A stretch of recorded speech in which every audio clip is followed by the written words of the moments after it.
Hundreds of demonstrators gathered outside JP Chase's annual shareholder meeting in Ohio today, demanding justice over what they call unfair foreclosure practices.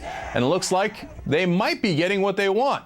Wow, that would be surprising. We're finally seeing some signs that the government is starting to crack down on banks that are playing a role in this mortgage crisis. The New York Times is reporting that New York Attorney General Eric Schneiderman has requested information from Wall Street banks in recent weeks about their mortgage securities operations during the credit boom.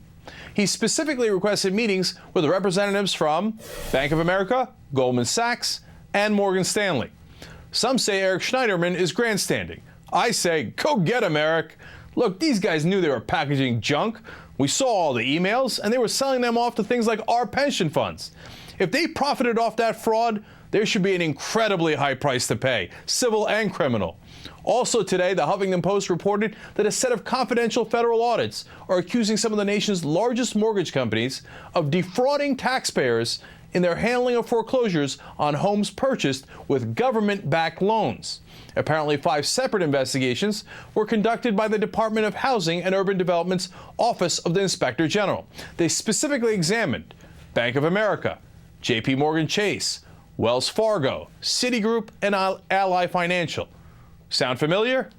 Yes, they're the same list of banksters. Allegedly, the audits found that the banks effectively cheated taxpayers by presenting the Federal Housing Administration with false claims. Fraud, false claims, and more fraud. This isn't the free market. This is the average guy getting ripped off, then thrown out of his home, and then the taxpayers paying the bill. And who are the only ones making any money off this? Of course, the big banks who regularly engage in this fraud. There's got to be an end to it.